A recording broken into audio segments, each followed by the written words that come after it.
যুক্তরাজ্যে সফররত সিলেট সিটি কর্পোরেশনের মেয়র আরিফুল হক চৌধুরী সোমবার সাক্ষাৎ করেছেন বিএনপির ভারপ্রাপ্ত চেয়ারম্যান তারেক রহমানের সঙ্গে। লন্ডনের অভিজাত কিংস্টন এলাকার একটি ভেন্যুতে তাদের এই সাক্ষাৎ অনুষ্ঠিত হয়।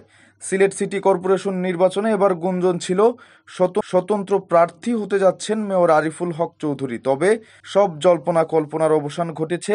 জানা গেছে, আসন্ন সিসিক নির্বাচনে মেয়র প্রার্থী হচ্ছেন না আরিফ। মঙ্গলবার যুক্তরাজ্য যুবদলের উদ্যোগে আলোচনা সভা, দোয়া ও ইফতার মাহফিলে অংশ নেন মেয়র আরিফ। সেখানে তার অবস্থান পরিষ্কার করেন তিনি। মেয়র আরিফ বলেন, তারেক রহমানের সাথে আমার মিটিং হয়েছে, তিনি আমাকে একটা সিগন্যাল দিয়েছেন, তবে এটা রেড না গ্রিন তা সময়েই বলে দিবে। তবে দলের সিদ্ধান্তের বাইরে গিয়ে নির্বাচন করবেন না বলে জানান তিনি।